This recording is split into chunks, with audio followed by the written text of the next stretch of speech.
आज मैं वो तरीका बताती हूँ कि आप कोई भी मुल्क घूम सकते हो, ना आपको वीज़ा की टेंशन, ना आपको ऑब्जेक्शन की टेंशन, ये ना आपको इमिग्रेशन का कोई खौफ होना चाहिए, ना आपको ये होगा कि भाई आप पाकिस्तानी हो, वीज़ा लग नहीं रहा।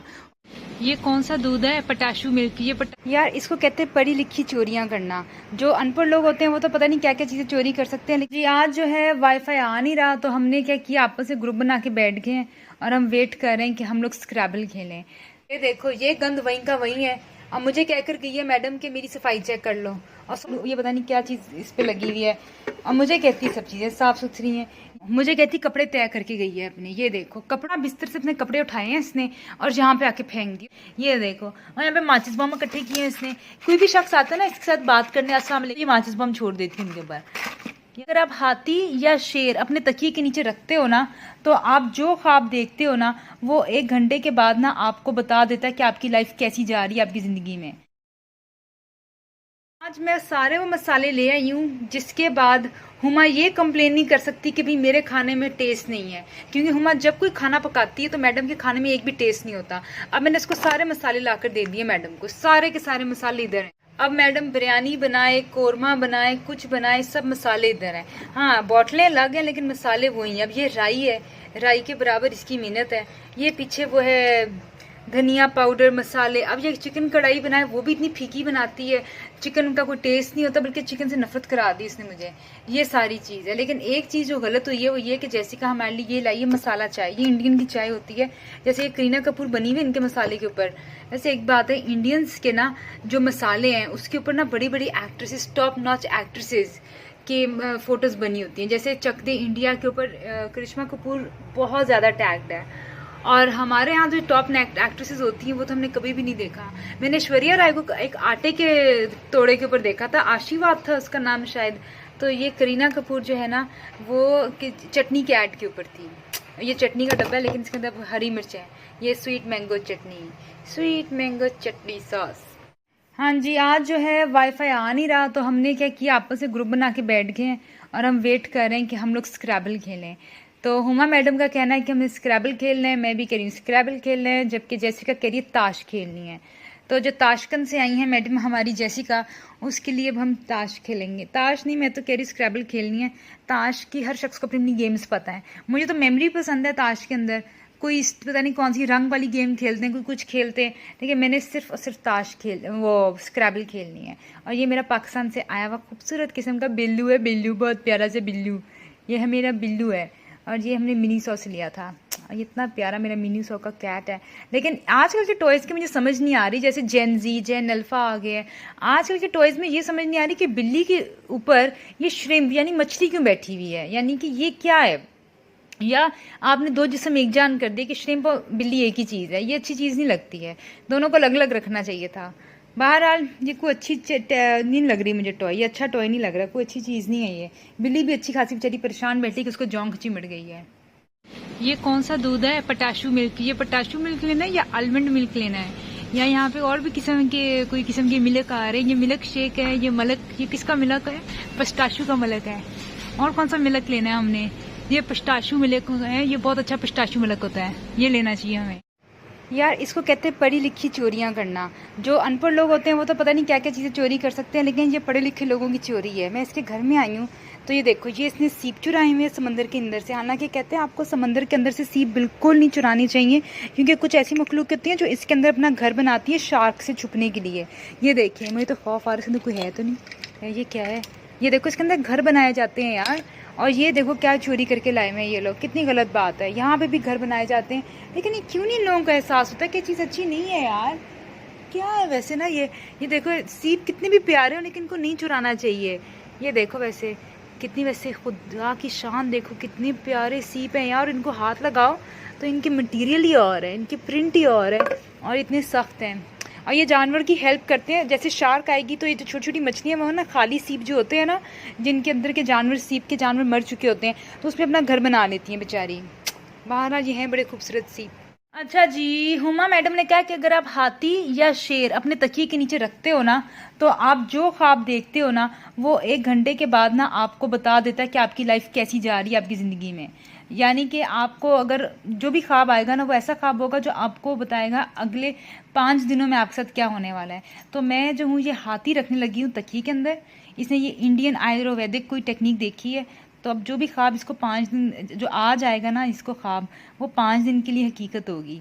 तो अब देखते हैं ये क्या हकीकत है, और कल जब हम ख्वाब देखेंगे वो हम बताएंगे वीडियो में क्या ख्वाब था, और फिर हम यूट्यूब की वीडियो में भी बताएंगे कि क्या वो ख्वाब वैसा ही है जैसा कहा जाता है या ये फ्रॉड या स्कैम है।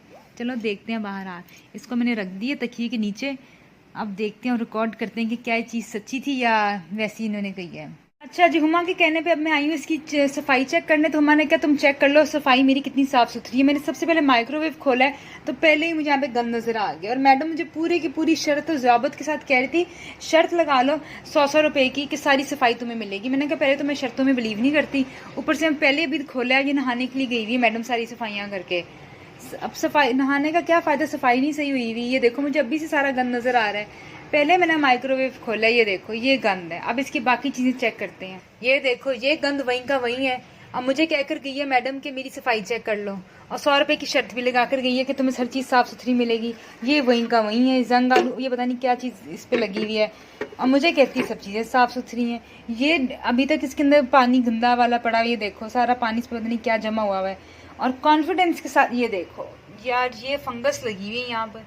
ये सफाई की भी इसने तो क्या की है इसने सफाई, ओ फल्ला ये तो सारा ये पानी भी यहाँ पे भी जमा हुआ है। ऐसा भी नहीं कि पानी साफ करके गई हो। अच्छा अब इसकी अलमारी का हाल देख, ये देखो मुझे कहती कपड़े तय करके गई है अपने। ये देखो कपड़ों को सारा बिस्तर से अपने कपड़े उठाए हैं इसने और यहाँ पे आके फेंक दिए और कह रही है मैं सफाई करके गई हूँ।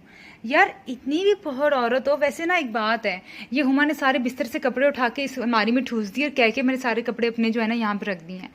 मैंने एक चीज़ नोट किया कि जिन लड़कियों की शादी हो जाती है ना वो किसी ना किसी वजह से फिर सलीकामंद हो जाती हैं। तो मेरे ख्याल से हुमा शादी के बाद ही सलीकामंद होगी, वरना ये हाल है मैडम का। अच्छा जी, तो मैडम ने तो अपना बिस्तर भी नहीं बनाया, वहीं का वहीं कंबल है, वहीं का वहीं इसका बिस्तर पड़ा हुआ है। ये देखो, और बिस्तर पे जितने कपड़े थे उसने जाके अलमारी में रख दिए हैं। मेरे ख्याल से हुमा ने ना मुझे बेवकूफ़ बना दिया। ये ना ये होगी गवर्नमेंट की तरह वायदे वायदे करके ना दिमाग ख़राब कर दिया इसने। ये देखो अब थद्दा पड़ा था कपड़ों का इसका इसके ऊपर, और अलमारी में चले गए कपड़े। यार इसका मैं करूँ तो क्या करूँ हुमा का। अगर आपने पता लगाना हो कि आपके किचन में कितनी सफाई है वो आपको आपके कपड़े से पता चलती है, जो आपकी तपड़ी होती है किचन की। अब यहाँ से आपको पता चल रहा है कि मेरा किचन कितना साफ़ है, क्योंकि कपड़ा इस रंग का था और इतना काला हो गया है। और ये हुमा के किचन का कपड़ा है जो हुमा अपने किचन में मार के लाती है, और अब ये मेरे पास लाई हुई है, और ये वैसे का वैसे नया नकोर। इससे ये साबित होता है कि हुमा मैडम अपनी किचन में कोई सफाई नहीं करती है। जितनी सफाई मैं करती हूँ, मेरा कपड़ा बेचारा इतना मैला हो गया कि उसको मैं 10 बार धोया सर्फ से, ये नहीं साफ़ हो रहा। और मैं किचन की एक एक चीज़ जो है ना वो साफ़ करती हूँ, मशीन तक साफ़ करती हूँ। अब ये देखो हुमा का ये जो ब्लेंडर है इसके नीचे कितनी को पता नहीं क्या लगा हुआ है, ये फंगस है क्या चीज़ है मैं समझ नहीं आ रही। और इसके पीछे क्या वजह है, कैसे लग जाती है मुझे नहीं समझ, ये फंगस है या उर्ली लगी हुई है मुझे समझ नहीं आ रही। और ये हुमा को इस चीज़ की बिल्कुल कोई परवाह नहीं। यहाँ पर भी सारा गंद गिरा हुआ है।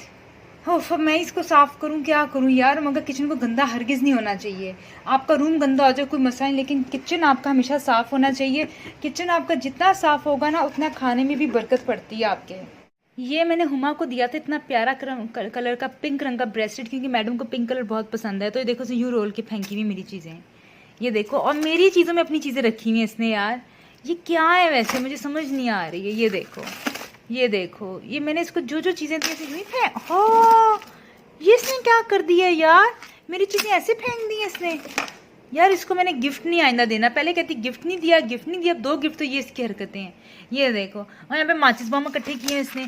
कोई भी शख्स आता है ना इसके साथ बात करने, अस्सलाम वालेकुम क्या हाल है कौन है आप, तो ये माचिस बम छोड़ देती है उनके ऊपर।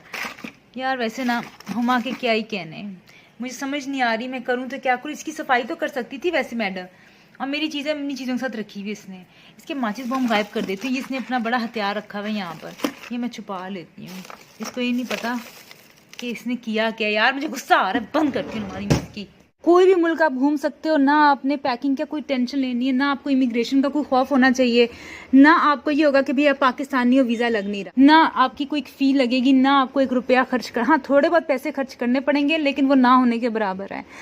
और इसका क्या हल है मैं आपको बताती हूँ, आ जाएं भाई। ये है जी सोल्यूशन, ये है जी हल। ज़्यादा खर्चा नहीं, सिर्फ और सिर्फ मैक्सिमम 150 या 200 रुपीज़ लगेंगे आपके, 200 रुपये से ज़्यादा नहीं लगेगा। ये आप एटलस ले लें, कोई भी मुल्क घूमें आप, कोई भी मुल्क।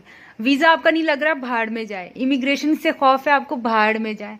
आपका पासपोर्ट एक्सपायर हो गया, भाड़ में जाए जी सारी प्रॉब्लम्स। कोई भी मुल्क घूमें आप, ना ये सोचें कि आपको फलाने मुल्क जाने की इजाज़त नहीं है, यहाँ पे कक्कड़ पाला पड़ा है, सर्दी पड़ रही है, पैकिंग करनी पड़ेगी, पैकिंग का सामान खरीदना है। जहाँ घूमना है आराम से घूमें, ये देखें जहाँ दिल कर रहा है। ना आपको ये खौफ है कि यहाँ की तो मुझे तो स्पेनिश बोलने नहीं आती, मैं कहाँ यहाँ पे जाऊँ, मुझे तो वो लिबियन लैंग्वेज नहीं बोलने पता नहीं कौन सी लैंग्वेज है, मुझे रशियन बोलने नहीं आती, फलानी बोलने नहीं आती, फिनिश बोलने नहीं आती। कोई टेंशन नहीं, कहीं भी चले जाओ, बेस्ट। यार हम लोग ऑस्ट्रेलिया जाना चाह रहे हैं तो उसका वीज़ा नहीं लग रहा, तो मैंने हुमा से कहा है कि तुम ना इसी तरह ऑस्ट्रेलिया चली जाओ। यहाँ पे जितने मुल्क तुमने घूमने हैं ना, जितने शहर तुमने इधर जाना है, मेलबर्न जाना है, पर्थ जाना है, जहाँ जाना है आराम से घूमो। ना वीज़ा की टेंशन, ना किसी ऑब्जेक्शन की टेंशन, ना इमिग्रेशन की टेंशन। सिंपल तुम यहाँ पे घूमो, समंदर भी समंदर इर्द गिर्द है, हर चीज़ इर्द गिर्द है। तो यहाँ पे आप वीज़ा की टेंशन के बगैर, हर चीज़ की टेंशन के बगैर पूरी दुनिया घूम सकते हो, पूरा मुल्क आप घूम सकते हो। रशिया घूमना है उधर घूमो, ना आपको स्वेटरों की टेंशन, ना कपड़ों की टेंशन, ना पैकिंग की टेंशन। ये वो तरीका है कि आप बआसानी कोई भी मुल्क घूम सकते हो।